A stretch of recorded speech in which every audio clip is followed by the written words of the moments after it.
اللہ تعالیٰ کی دوستی ہوتی ہے، اپنے نفس کی پہچان ہوتی ہے، یہ خواب ہوتا ہے. انلائٹنمنٹ کہتے ہیں اس کو. اس کا پیچھا کرنا ہوتا ہے، لیکن اس کا پیچھا بھی بڑے طریقے سے کرنا ہوتا ہے. اس کے پیچھے ہلکان نہیں ہونا ہوتا، ساری زندگی کرنے والا کام ہوتا ہے. یہ ایک پروجیکٹ ہوتا ہے جس میں لاس ہے ہی نہیں، جس میں کوئی ڈسٹرکشن ہے ہی نہیں ہے، جس میں برکت ہی برکت ہے. لا اسراف فی الخیر، خیر میں کوئی اسراف نہیں ہے.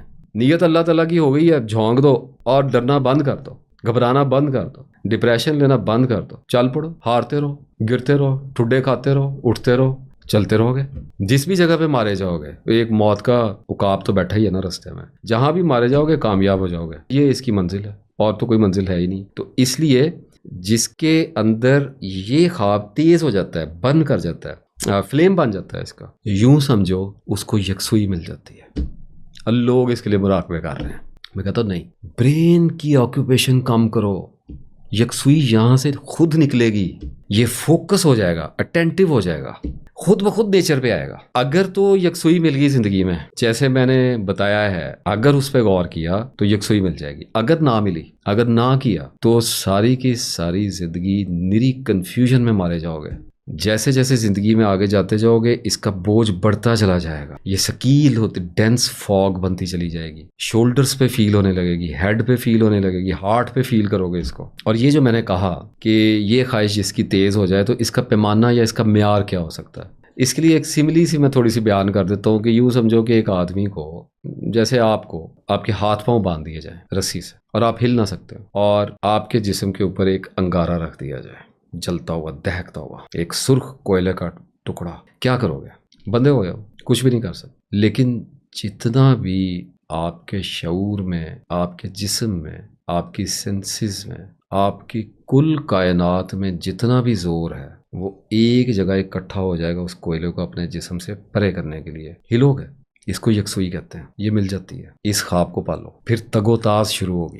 جنگ میں ہوتی ہے نا، تگ و تاز شروع ہو جاتی ہے. جنگ لمبی ہو جاتی ہے. پرانے زمانے میں گھوڑوں پہ لڑتے تھے نا، تو وہ چلی جاتی تھی 2 3 4 دن پہ چلی جاتی. تو پھر گھوڑے تھکے ہوتے تھے، شہسوار تھکے ہوتے تھے، لیکن فائٹس چلتی رہتی تھیں، جھڑپیں ہوتی رہتی تھیں. تو جھڑپوں میں نکل جاؤ گے، جنگجو ہو جاؤ گے، گوریلا وار سمجھ آ جائے گی. انسان جو ہوتے ہیں نا جی، وہ اللہ کی طرف چڑھ جاتے ہیں، تسبیحاں کر کے چڑھ جاتے ہیں، مراقبے کر کے چڑھ جاتے ہیں، زور لگا کے چڑھ جاتے ہیں، اور چڑھ جاتے ہیں. کچھ درجات میں بھی چڑھ ہی جاتے ہیں. لیکن پھر یہ جو چھوٹی ڈیزائرز ہوتی ہیں نا، یعنی اگر ایک خواب بن بھی گیا، جیسے ابھی ہم یہاں تک آئے، تو اگر سمجھو کہ یہ ہو بھی گیا تو چڑھ جاؤ گے. لیکن چڑھنے کے بعد الجھاؤ آئے گا. یاد رکھنا میری بات، کوئی نہ کوئی چھوٹی ڈیزائر وہ جو ہے نیچے کھینچیں گے واپس، تاکہ تربیت دوبارہ شروع کی جائے. ایک کلاس ہو گئی ہے پوری، وہیں بیٹھے رہنا ہے. اگر فرسٹ ایئر میں ہے تو 10 سال فرسٹ ایئر میں بیٹھے، نہیں سیکنڈ ایئر میں جانا ہے نا. تو ایک ٹیسٹ میں پاس ہو گیا تو اگلا امتحان شروع ہو جائے گا. ایسے جیسے مونگوس ہوتا ہے، نیولا جس کو کہتے ہیں، دیوار پہ چڑھ جاتا ہے. اگر اس کی دم کے ساتھ آپ ایک بھاری پتھر باندھ دو، اس کو چھوڑ دو تھوڑی سی لمبی رسی کر کے دیوار کی طرف، تو وہ چڑھے گا، چڑھ جائے گا دیوار پہ. لیکن ایک لمٹ کے بعد وہ جو پتھر ہے اس کی رسی کے اندر تناؤ پیدا کر دے گا، اور وہ کوشش کرے گا اوپر چڑھنے کی، لیکن رسی اس کو اوپر نہیں جانے، کیونکہ پتھر کو تو اٹھا کے نکل نہیں سکتا. وہ زور لگاتا رہے گا، آخر تھک ہار کے نیچے آ جائے گا. تو اس کا مطلب یہ ہے کہ کوئی نہ کوئی بھاری پتھر جو ہے وہ آپ کو پھر کھینچ لے گا، پھر آپ کی اس طرف توجہ ہوگی، آپ کی تربیت وہاں پہ شروع ہوگی.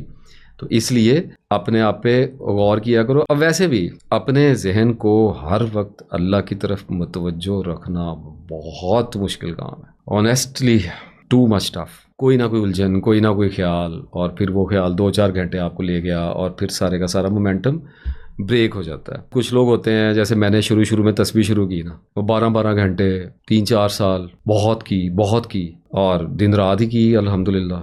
پھر کچھ ایسے معاملات ہوئے کہ میں اطمینان پا گیا، مجھے ایسے لگا کہ تسبیح سے مجھے ملا ہے، اور ملا تھا الحمدللہ. لیکن پھر میں ایک نئے بحران کا شکار ہو گیا. اور میرے استاد نے کہا تھا کہ آدمی اس نئے بحران کے لیے مینٹلی ریڈی نہیں ہوتا. اور استاد محترم کی کیا بات ہوتی ہے، جتنا ان کو سنتے رہیں تو ایسے لگتا ہے خوب سمجھ آ رہی ہے، لیکن کچھ عرصے کے بعد اپنے آپ پہ جب بیتتی ہے تو پھر پیچھے جا کہتے ہیں کہ اچھا یہ کہا تھا، ایسے ہونا تھا. تو بحران آ گیا اور میں مینٹین نہیں کر سکا، اور پھر سے دوبارہ چڑھائی مجھے چڑھنی پڑ گئی. تو ایسے ہوتا رہتا ہے. اس کا مطلب ہے کہ لوز اینڈ ہائیز میں ہم لوگ رہتے ہیں، اور پھر لوگ لے لیتے ہیں ڈپریشن. وہ کہتے ہیں جی تسبیح کی تو پہلے تو بڑی کیفیت تھی، تو اب ایسے ہو گیا، تو اب یہ کیوں ہو رہا ہے. تو میں کہتا ہوں فلکچویٹ کر رہے ہو, پہلے ہائی پہ تھے اب لو پیڈسٹل پہ چلے گئے ہو, تو پریشان کیوں ہو رہے ہو؟ ہائی کا جھولا تو لے لیا بڑے آرام سے, میٹھا میٹھا ہپ ہپ کڑوا کڑوا تھو تھو, نو ایسے نہیں چلے گا. ٹریننگ تو لینی پڑے گی, پڑھنا تو پڑے گا, ناگواری تو آئے گی, اگر درجات میں اوپر چڑھنا ہے تو سٹرگل تو کرنی پڑے گی, جنگ تو لڑنی پڑے گی. تو جو بھی کویسچن دل میں آئے اس کا جواب دل میں ہی رکھا ہوتا ہے. آج تک مجھے سمجھ نہیں آئی کہ میں کیوں بول رہا ہوں, اور آج تک جو بھی آپ کے نفس میں سوال پیدا ہوتا ہے نا, جنجال پیدا ہوتا ہے, جو بھی الجھن پیدا ہوتی ہے, اس کا جواب بھی اس کے ساتھ ہی پیدا ہوتا ہے. سارا علم بڑی احتیاط سے سینٹر آف دی سیلف میں رکھ چھوڑا ہے. ان لاک کرنا ساری بات ہے, سر مارنا پڑتا ہے, ایک دم کھلتا ہے, اور وہ اس کو کہتے ہیں لطیفہ قلب کھل گیا. بات تو ایکسٹریم ہے لیکن حقیقت پتہ کیا ہے کہ ایک دھاگا جو ہوتا ہے نا, وہ جب سوئی کے ناکے میں ڈالنا ہو نا, تو اگر وہ آگے سے الجھا ہوا ہے, اس کے کئی منہ بنے ہوئے ہیں نا, تو وہ نکے میں سے نہیں گزرے گا. اس لیے یکسوئی ہمیں درکار ہوتی ہے. اور یہ یکسوئی جو ہے, میں بار بار کہہ چکا کہ یہ فوکسڈ اٹینشن ہوتی ہے, یہ کانسنٹریشن نہیں ہوتی ہے, وہ ڈم ہوتی ہے. باقی عام انسان کی زندگی دیکھ لیں, جو دکانوں میں, کاروباروں میں, گاڑیوں میں, یہی موبائلوں میں, یہ ان چیزوں میں لگے ہوئے ہیں, ریلز میں, ٹک ٹاک میں, فیس بک میں, ان چیزوں میں لگے رہتے ہیں. اور مطلب یہ ہے کہ انجوائمنٹ اس میں جو ہوتے ہیں وہ اتنے ڈسٹریکٹڈ ہوتے ہیں کہ میں حیران ہوتا ہوں کہ اتنا ڈسٹریکٹڈ مائنڈ جو ہے وہ سچ تک کیسے پہنچ سکتا ہے. کیا پاسبلٹی ہو؟ کوئی پاسبلٹی نہیں ہے. You will have to be available.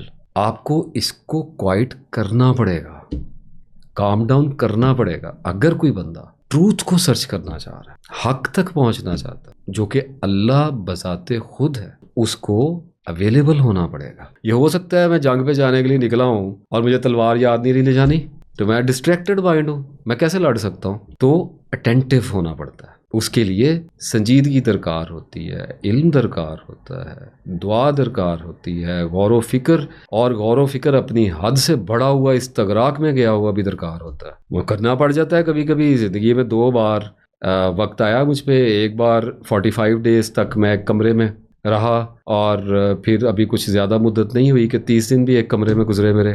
اس کا مطلب یہ نہیں ہے کہ 24 گھنٹے ہی کمرے میں رہا, لیکن موسٹ آف دی ٹائم تنہا رہا. میں رہو اپنے ساتھ, رہ کے دیکھو کہ کیسے رہا جاتا ہے.